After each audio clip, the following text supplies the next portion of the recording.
Extension देण्याचा ठराव देखील या कमिटीने घेतलेला आहे. युतीचं सरकार या काळातच मराठा समाजाला न्याय मिळालेला आहे. इतर कुठल्याही काळात मराठा समाजाला न्याय मिळालेला नाही. दीर्घकालापर्यंत त्याचा परिणाम होत असतो. त्यामुळे अशा प्रकारचे निर्णय हे चर्चेतनं घ्यायचे असतात, सर्वसमावेशकनं घ्यायचे असतात. मध्ये ज्या काही त्यांच्या मागण्या आहेत त्या मागण्यांच्या संदर्भातही जो काही मार्ग काढता येईल तो काढण्याचा सरकारचा प्रयत्न आहे. आपल्याला माहिती आहे की कार्याचीच आहे.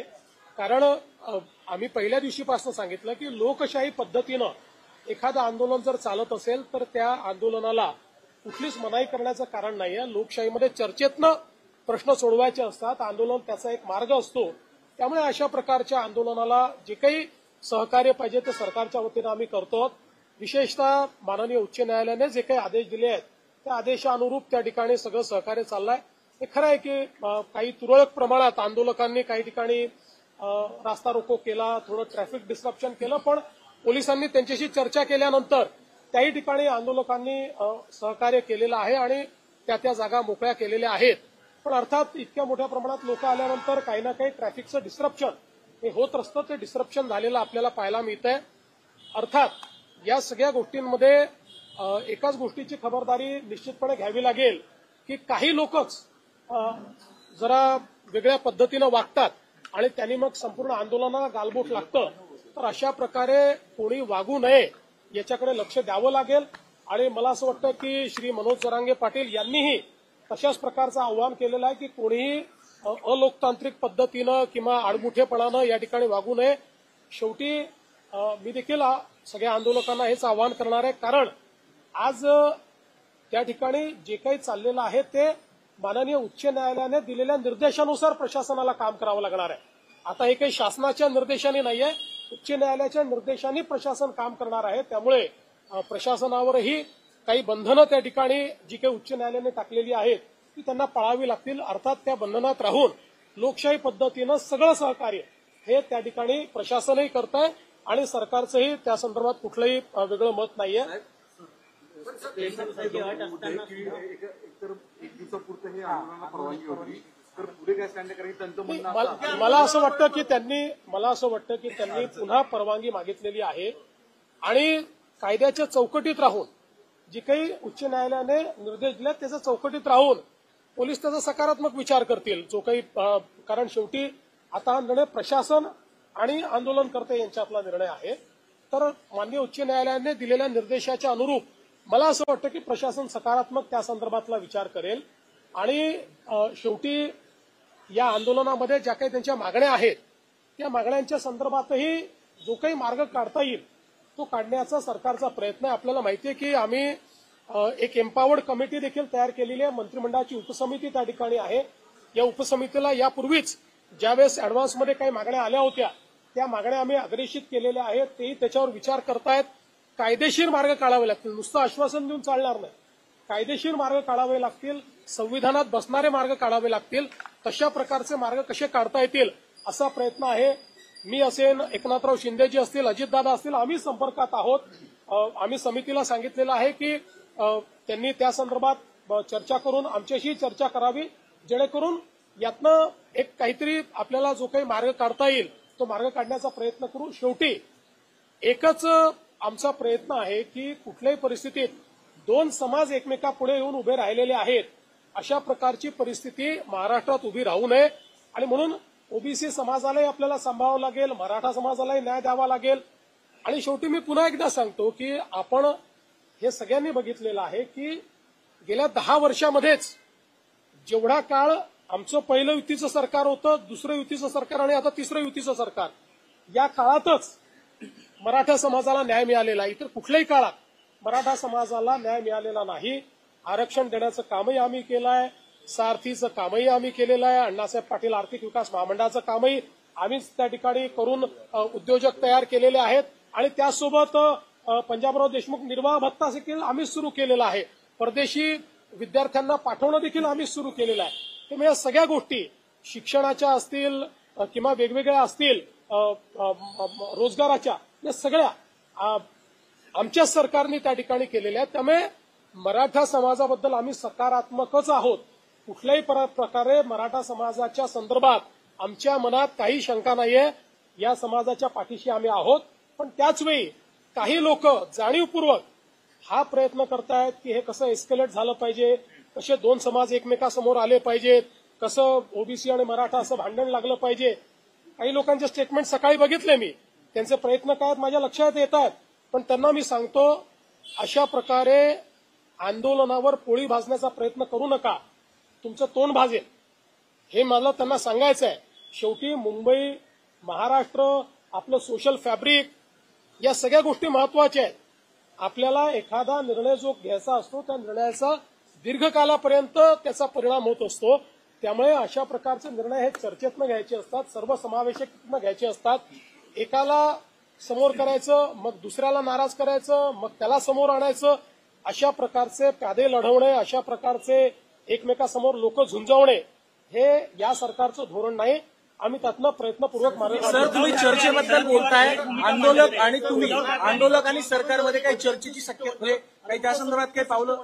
त्या दोघांमध्ये एक सकारात्मक चर्चा व्हावी आणि सकारात्मक चर्चेमधून या गणेशोत्सव काळामध्ये, कारण तुमच्या काळामधलं आंदोलन कुठेतरी तोडगा निघावं या संदर्भात निश्चितपणे मी आपल्याला सांगितलं की आपण त्याकरताच ही समिती तयार केलेली आहे. ती समिती त्यांच्या ज्या मागण्या आहेत त्या मागण्यांवर विचार करते आहे, त्याच्यानंतर चर्चा देखील करेल. जी काही चर्चा त्या ठिकाणी आवश्यक आहे ती चर्चा करून तोडगा काढायचा प्रयत्न करू. वेगवेगळ्या लेवलवर ही चर्चा होत असते. त्यामुळे आणि यापूर्वीही चर्चा एक प्रकारे कमिटीने सुरूच केलेली आहे, कारण मागण्यांवर कमिटीची एक बैठक देखील झालेली आहे. आणि मग त्यातनं कमिटीने वेगवेगळे म्हणजे त्या मागण्यांच्या संदर्भात कायदेशीर पोझिशन काय आहे. आता शिंदे समिती आहे, शिंदे समितीचा अभ्यास कुठपर्यंत आलेला आहे. शिंदे समितीला ऑलरेडी एक्सटेन्शन देण्याचा ठराव देखील या कमिटीने घेतलेला आहे. त्यामुळे असं नाहीये की कमिटी काही करत नाही, कमिटी करतेच आहे. ही एम्पावर्ड कमिटी आहे. या कमिटीला शासनाचे सगळे अधिकार आहेत. ही कॅबिनेटची कमिटी आहे. कॅबिनेटच्या सब कमिटीला कॅबिनेट पुढे जावं लागत नाही. कॅबिनेटची सब कमिटी ज्यावेळेस एखादा निर्णय करते त्यावेळेस तो कॅबिनेटचा निर्णय म्हणजे मंत्रिमंडळाचा निर्णय मानला जातो. अशा प्रकारची एम्पावर्ड कमिटी आपण तयार केली आहे.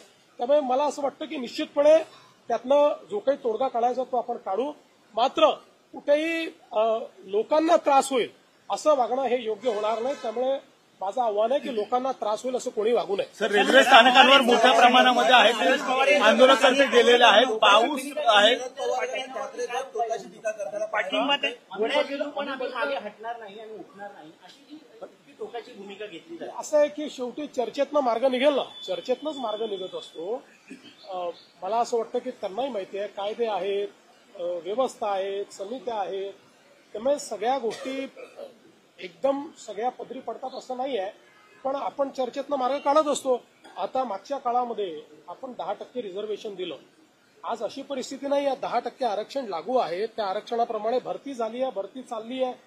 त्याच्यामध्ये ते आरक्षण कुठेही कोर्टाने नाकारलेलं नाही. कोर्टात आरक्षण आतापर्यंत नीट टिकलेलं आहे. त्यामुळे आत्ताची परिस्थिती अशी नाही की मराठा समाजाला आरक्षण नाहीये, ते ऑलरेडी आहेच. मराठा समाजाचं आरक्षण टिकलेलं आहे.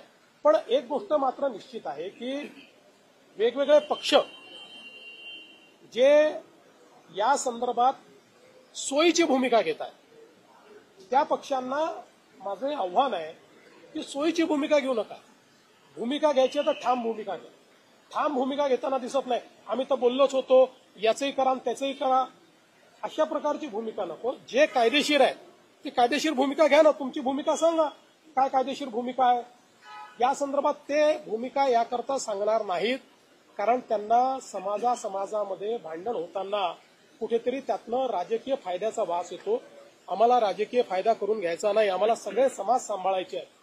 आमचं सरकार इतक्या मोठ्या संख्येनं या ठिकाणी निवडून आलं कारण आम्ही सगळ्या समाजाला सांभाळलेलं आहे. सगळ्या समाजाने आम्हाला मतदान केलेलं आहे. त्याच्यामुळे आम्हाला सगळ्यांना सांभाळावं लागेल. सगळ्यांना सांभाळून सगळ्यांचे ॲस्पिरेशन्स जे आहेत ते ॲस्पिरेशन्स कसे पूर्ण करता येतील हे आम्हाला प्रयत्न करायचा आहे.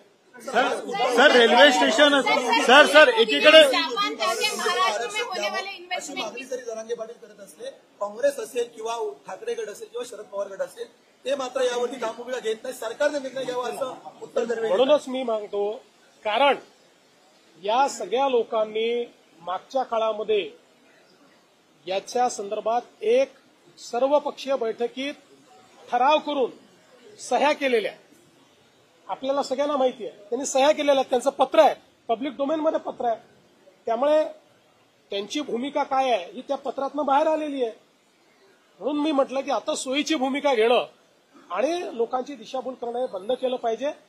या ठिकाणी आपल्याला महाराष्ट्राचं सोशल फॅब्रिक हे कसं नीट ठेवता येईल, आपली सामाजिक वीण ही कशी नीट ठेवता येईल, हा प्रयत्न आपल्याला करावा लागेल. सर, आंदोलनकर्ते आहेत ते स्थानकांमध्ये पाहायला मिळतात, कारण की पाऊस देखील आहे तो सुरू झालेला आहे मुंबईमध्ये, त्यामुळे रेल्वे स्थानकांवर सध्या मोठ्या प्रमाणामध्ये हे आंदोलनकर्ते. नाही, पण मला असं वाटतं की काही ठिकाणी आंदोलकांनी रास्ता रोको वगैरे केला, पण पोलिसांनी बोलल्यानंतर रस्ता त्यांनी रिकामाही केला. सर, आज पीएम मोदी ने जापान जाके महाराष्ट्र के इन्वेस्टमेंट की तारीफ की है. All credit goes to you. आज कितने एमओयू साइन हुए और क्या इन्वेस्टमेंट? देखिए, सबसे पहले तो मैं आपको बताना चाहता हूं कि महाराष्ट्र में आज हम लोगों ने 17 एमओयू साइन किए हैं. करीब 34,000 करोड़ के एमओयूज है. इसमें करीब 33,000 न्यू एम्प्लॉयमेंट जनरेट हो रही है. ये नासिक विभाग में नासिक है, अहिल्यानगर है, नंदुरबार है, यहां पर एमओयूज है. पुणे विभाग में पुणे में एमओयूज हुए हैं. विदर्भ में नागपुर है, चंद्रपुर है, गढ़चिरौली है, और हमारे रायगढ़ में भी एमओयूज यहां पर साइन हुए हैं. और इसके कारण बड़े पैमाने पर एम्प्लॉयमेंट आएगी. ये ईवी में है, बस में, ईवी बस में, ईवी ट्रक में, सोलर मॉड्यूल में, डिफेंस मैन्युफैक्चरिंग में, जीसीसी में, यानी हर प्रकार के एमओयूज ये आज हुए हैं और बहुत क्रेडिबल ऐसी इंस्टीट्यूशंस के साथ हुए हैं.